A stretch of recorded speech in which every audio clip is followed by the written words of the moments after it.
अस्सलाम वालेकुम। अच्छा, टॉपिक है हमारा ट्रांसलोकेशन ऑफ ऑर्गेनिक सॉल्यूट, जो कि बहुत आसान और सिंपल सा टॉपिक है। इस पूरे टॉपिक में हमने जितना भी प्रिपेयर्ड फूड होगा उसको मूव करवाना है different parts of the plant, और जो प्लांट बॉडी में ट्रांसपोर्टेशन करवानी है सारी प्रिपेयर्ड फूड की जिसकी मदद से करवानी है उसका नाम क्या फिलोएम टिश्यू है। अब डिफरेंट पार्ट कौन कौन से हैं, जैसे मिसाल के तौर पर ये पूरा जो प्रोसेस है ये दो चीज़ों के दरमियान चलने लगा। एक का नाम सोर्स है और एक का नाम क्या सिंक है। अब सोर्स क्या होता है? सोर्स को कहते हैं सप्लाई एरिया, और सिंक वो एरिया है जो यूटिलाइजेशन एरिया है, जहाँ पे चीज़ें यूटिलाइज होती हैं। सोर्स मसला कि जहाँ पे फूड मैन्युफैक्चर होगा और जहाँ से वो सप्लाई होगा, जैसे लीफ एक सोर्स कहलाएगा। और जहाँ पे फूड जोन सा होगा यूटिलाइज होगा, इवन स्टोर होगा, जैसे फ्रूट है, ये क्या कहलाएगा? सिंक कहलाएगा। तो इन दोनों चीज़ों के दरमियान बेटा हमने क्या करवानी है? ट्रांसलोकेशन करवानी है। अब पूरी फिलोएम के अंदर जो ट्रांसलोकेटिंग फ्लूइड है ये क्या चीज़ है, इसमें क्या मौजूद होगा? तो फिलोएम सैप के पास देखा जाए 10 से 25% ड्राई मैटर होगा। उस ड्राई मैटर में अगर देखा जाए 90% आपको सुक्रोज नज़र आएगा, जिसको हमें ट्रांसपोर्ट करना है सोर्स से सिंक के पास। तो देखते हैं कैसे ट्रांसपोर्टेशन होती है, और इसको एक्सप्लेन करने के लिए हमारे पास थ्योरी है जिसका नाम प्रेशर फ्लो थ्योरी है। ये आपके सामने लीफ है। लीफ क्या? सोर्स है। और लीफ क्या होता है? फोटोसेंथिसाइजिंग एक स्ट्रक्चर होता है जो मैन्युफैक्चर करता है किसको? सुक्रोज को। जैसे सुक्रोज बन जाएगी पहले स्टेप पे सारी के सारी ट्रांसपोर्ट कर दी जाएगी इस सेल के पास, जिसका नाम क्या? कंपेनियन सेल है। अब ये आपने याद रखना, लीफ से कंपेनियन सेल में जो ट्रांसपोर्टेशन है वो एक्टिव ट्रांसपोर्ट है। एक्टिव एनर्जी मतलब कि एटीपी का यूज़ करके सुक्रोज को एक्टिवली ट्रांसपोर्ट कर दिया जाएगा किसके पास? कंपेनियन सेल के पास। अब यही जो कंपेनियन सेल के पास जाता है ये आगे मूव करके चला जाएगा, जिसका नाम क्या? They are called sieve tube है।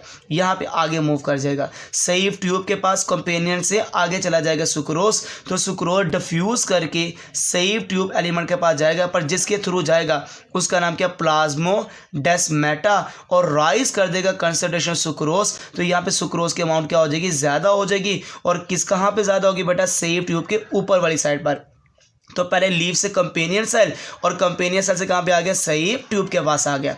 तीसरे स्टेप पे क्या होगा? जाइलम से पानी आएगा दोबारा सेव ट्यूब के पास आ जाएगा। तो यहाँ से जाइलम से पानी यहाँ पे आया ओस्मोसिस के थ्रू। यहाँ पे पड़ा हुआ है कि पानी की जो ट्रांसपोर्टेशन होती है वो ओस्मोसिस कहलाती है। तो जो वाटर है वो लीव करके आएगा नियर बाई जाइलम, जाइलम से निकल के आएगा और मूव करेगा into the sieve tube. Save tube में के अंदर आएगा किसके थ्रू? Bye osmosis. अब पानी भी आ चुका है, सुक्रोज भी आ चुकी है। यहाँ पर क्या जनरेट हो जाएगा? हाइड्रोस्टैटिक प्रेशर ज़्यादा हो जाएगा। तो फिर पानी ऊपर से नीचे की तरफ जब जाएगा हाई हाइड्रोस्टैटिक प्रेशर से लो हाइड्रोस्टैटिक प्रेशर की तरफ, तो साथ ही साथ सुक्रोज भी मूव करना स्टार्ट कर देगी। तो सेम सेव ट्यूब में connect to the developing fruit, ये आगे जाके फ्रूट के साथ अटैच है। पर यहाँ से देखिएगा ज़रा, sucrose enter the companion cell, यहाँ पर जाके दोबारा सुक्रोज कंपेनियन सेल के अंदर जाएगा। और कंपेनियन सेल में कैसे जाएगा बेटा? डिफ्यूजन या थ्रू प्लाज्मोडेस्माटा। दोबारा सेव ट्यूब से जब कंपेनियन सेल में जाएगा तो प्लाज्मोडेस्माटा से जाएगा। और अगेन जब फ्रूट में जाएगा तो कौन सी ट्रांसपोर्टेशन है? एक्टिव ट्रांसपोर्टेशन के जरिए से कंपेनियन सेल से कहाँ चला जाएगा? फ्रूट के अंदर। तो actively transported fruits into fruits from the companion cell.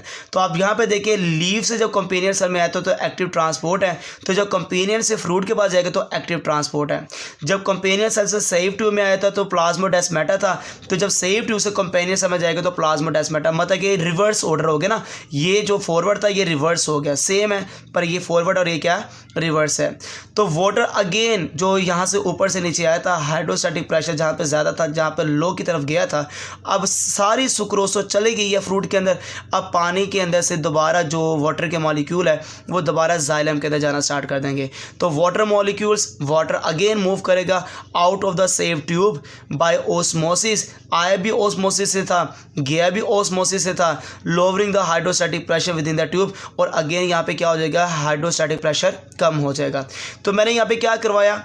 Leaf से फ्रूट के अंदर ट्रांसपोर्टेशन की है सुक्रोज की, तो high pressure in the leaf end of the phloem and low pressure in the fruit and cause water together with any dissolve solute. तो ये जो प्रेशर मैंने जनरेट कराया हाई से लो प्रेशर की तरफ, इस थ्योरी को नाम देते हैं प्रेशर फ्लो थ्योरी है।